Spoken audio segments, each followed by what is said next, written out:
সর্বপ্রথম আলোচনা করা যাক AEW-কে নিয়ে। তো বর্তমানে AEW-তে যে স্টোরিলাইন দেখা যাচ্ছে এবং যে ম্যাচ দেখা যাচ্ছে, বলা যায় যে এক কথায় অসাধারণ ম্যাচ এবং অসাধারণ স্টোরিলাইন চলছে। এমনকি বর্তমানে WWE-তে তেমন কোনো ইন্টারেস্টিং স্টোরিলাইন এবং তেমন কোনো ম্যাচ দেখা যাচ্ছে না।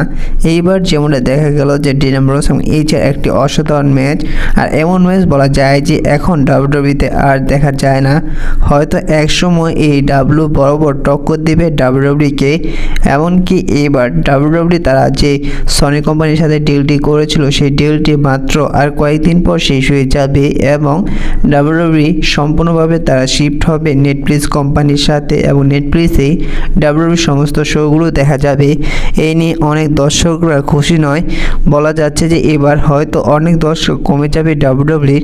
এমনকি পাশাপাশি এও জানা যাচ্ছে যে যখন WWE-র সাথে সনি কোম্পানির ডিলটি শেষ হবে, তারপর হয়তো AEW এবং সনি কোম্পানি তারা একত্র হতে পারে, অর্থাৎ সনি কোম্পানির সাথে কন্ট্যাক্ট করতে পারে AEW। কারণ আমার এই বিষয়টা হয়তো জানা নেই, বাইরের হয়তো দেখা যেতে পারে AEW টিভিতে ফ্রিতে লাইভ দেখা যায়, কিন্তু আমাদের বাংলাদেশ এবং ইন্ডিয়াতে এই AEW শোগুলো দেখা যায় না, এবং যার কারণে হয়তো WWE সাথে সনি কোম্পানির ডিলটি শেষ হয়ে গেলে সনি কোম্পানি হয়তো AEWর সাথে কন্ট্যাক্ট সাইন করতে পারে এবং বাংলাদেশ এবং ইন্ডিয়াতে থেকে দর্শক আর্ন করতে পারে AEW। এবং আমাদের বাংলাদেশে এবং ইন্ডিয়াতে আগে যেভাবে WWE শোগুলো ফ্রি দেখা যেত, সেভাবে হয়তো AEW কোম্পানির সমস্ত শোগুলো দেখা যেত। আর এরই কারণে বলা যাচ্ছে যে ধীরে ধীরে WWE ভিউয়ারশিপ কমে যাচ্ছে, এমনকি ধীরে ধীরে AEW ভিউয়ারশিপ বেড়ে যাচ্ছে। আর এই জন্য WWE সমস্ত দর্শকরা এখন হয়তো AEW দেখা আর কিছুদিন পর শুরু করে দিবে। কারণ আপনাদের যেমনটা জানালাম যে বর্তমানে AEW স্টোরিলাইন অনেক ইন্টারেস্টিং দেখা যাচ্ছে এবং তারা অনেক ভালো ভালো ম্যাচ করছে। এমনকি বর্তমানে WWE কোনো স্টোরিলাইনের আগামাথা দেখা যাচ্ছে না, এমনকি কোনো ম্যাচে ইন্টারেস্টিং পাওয়া যাচ্ছে না। তো এই বিষয়ে আপনাদের কি মনে হয় অবশ্যই কমেন্ট করে জানিয়ে দিবেন। এবার আলোচনা করা যাক জে উসোকে নিয়ে। তো কালকে ভিডিওতে আপনাদের যেমনটা জানিয়েছিলাম যে জে উসো যেভাবে অল্প সেকেন্ডের মধ্যে অস্টিন থিওরিকে হারিয়ে দিয়েছিল, তারপর থেকেই সমস্ত দর্শকরা জে উসোকে হেট করতে শুরু করে দিয়েছিল। এমনকি WWE তাদের অফিসিয়াল ইউটিউব চ্যানেলে জে উসোর এই ম্যাচটি যখন আপলোড করেছিল, সে জায়গায় লাইকের পরিবর্তে প্রচুর ডিসলাইক এসেছিল। এখন রিপোর্ট সামনে এসেছে যে কেন WWE জে উসোর এই ম্যাচটি ছোট করেছে। কিন্তু WWE মূলত প্ল্যান ছিল যে জে উসোর এবং অস্টিন থিওরি এই ম্যাচটি চলতে দেখা যাবে 11 থেকে 12 মিনিট। কিন্তু WWE তারা এই প্ল্যান চেঞ্জ করে ফেলেছে। তার একটি কারণ হচ্ছে যে মানি নেটওয়ার্কের শুরুতে যখন জনসনের সেই সেগমেন্টটি দেখা গিয়েছিল, সেই সেগমেন্টটির কারণে মূলত সেই সেগমেন্টটি হওয়ার কথা ছিল 10 থেকে 12 মিনিট, কিন্তু সে জায়গায় জনসনের সেই সেগমেন্টটি হয়ে যায় 20 থেকে 22 মিনিট। সে জায়গায় জনসন আর তিনি স্ক্রিপ্টের পাশাপাশি তিনি নিজের থেকে প্রমোট করেছিল। এই বিষয়টা আপনাদের কালকে ভিডিওতে জানিয়েছিলাম। বর্তমানে রিপোর্ট থেকে তেমনটি জানা যাচ্ছে। জনসনের সে জায়গায় তিনি স্ক্রিপ্টের পাশাপাশি নিজের থেকেও কিছু বলেছে, যার কারণে তার সেই সেগমেন্টটি অনেক বড় হয়ে গিয়েছে এবং এরই জন্য WWE তারা তাদের সিদ্ধান্ত পরিবর্তন করে এবং জে উসো এবং অস্টিন থিওরির যে ম্যাচটি 10 থেকে 12 মিনিট হওয়ার কথা ছিল, সেই ম্যাচটি অল্প সেকেন্ডের মধ্যে শেষ করে ফেলে। আর এই ম্যাচটি হওয়ার 10 মিনিট আগে WWE তারা এই সিদ্ধান্তটি নিয়েছিল। আর এরই কারণে জে উসো এবং অস্টিন থিওরির ম্যাচটি ছোট হতে দেখা গিয়েছে। তো এই বিষয়ে আপনাদের কাছ থেকে একটি বিষয় জানতে চাই, বলতে পারেন এই বিষয়টা আমার জানা নেই। সেটি হচ্ছে যে যখন নেটফ্লিক্সের সাথে মানি নেটওয়ার্কটি যুক্ত হবে, সেদিকে ট্রিপল এইচ একটি ইন্টারভিউতে বলেছিল যে এবার নেটফ্লিক্সের সাথে মানি নেটওয়ার্কটি যুক্ত হলে শোয়ের কোনো টাইম থাকবে না। কখনো এই মানি নেটওয়ার্কটি হতে দেখা যাবে 4 ঘন্টা, কখনো 2.5 ঘন্টা, কখনো 3 ঘন্টা, এমনকি কখনো 40 মিনিট হতেও দেখা যাবে। এমনকি এবার যখন সিএম পাং এবং সেথ রলিন্সের স্টিল কেজ ম্যাচটি হয়েছিল, সে জায়গায় কিন্তু মানি নেটওয়ার্কটি হতে দেখা গিয়েছিল 2.5 ঘন্টা। যেহেতু নেটফ্লিক্সের সাথে মানি নেটওয়ার্কটি যুক্ত হওয়ার পর কোনো টাইমের বাধ্যবাধকতা থাকবে না, তাহলে WWE কেন এবার মানি নেটওয়ার্কে তাদের টাইম নিয়ে স্যাক্রিফাইস করলো এবং টাইমের জন্য কেন জিউসো এবং অস্টিন থিওরি ম্যাচটি ছোট করলো, এই বিষয়ে আপনাদের কেউ জানা থাকলে অবশ্যই তা কমেন্ট করে জানিয়ে দিবেন।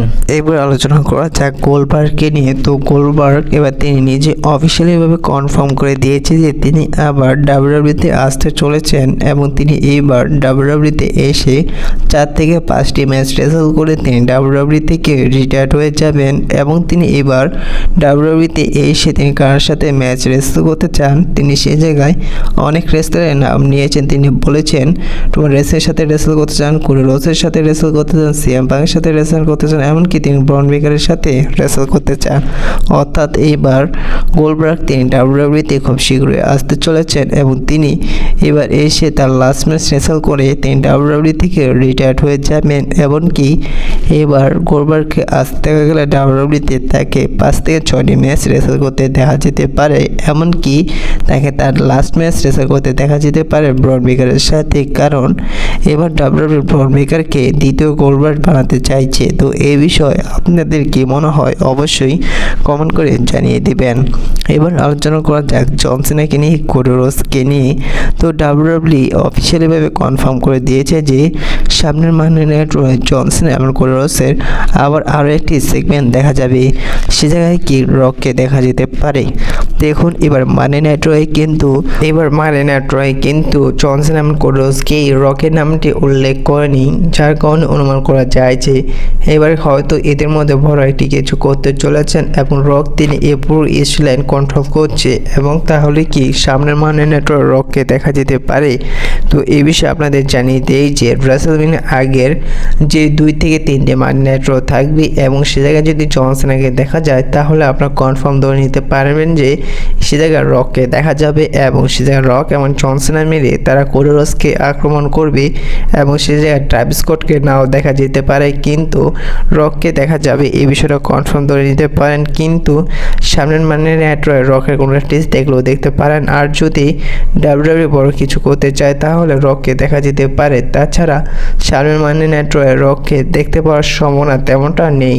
তো আপনাদের কি মনে হয় সামনের মানডে নাইট কি রককে দেখা যেতে পারে এবং রক জন সিনা বলে কি ভয়ঙ্কর আক্রমণ করতে পারে কোডি রোডসকে? এই বিষয়ে আপনাদের মন্তব্যটি অবশ্যই কমেন্ট করে জানিয়ে দিবেন। এবার আলোচনা করা যাক স্টিভ অস্টিনকে নিয়ে। তো এবার স্টিভ অস্টিনকে দেখা যেতে পারে রাসেলমানিয়া 41 এসে কোডি রোডসকে হেল্প করতে তার সম্ভাবনা অনেকটা রয়েছে এবং কিছু কম সম্ভাবনা রয়েছে যে স্টিভ অস্টিনকে এসে কোডি রোডসকে হেল্প করতে। তার কারণ হচ্ছে যে কিছুদিন আগে স্টিভ অস্টিনের একটি সার্জারি হয়েছে, যার কারণে তাকে এবার রাসেলমানিয়াতে না দেখা যেতে পারে, তার কম সম্ভাবনা রয়েছে। কিন্তু সবচেয়ে বেশি সম্ভাবনা রয়েছে যে এবার স্টিভ অস্টিনকে রাসেলমানিয়াতে দেখা যেতে পারে।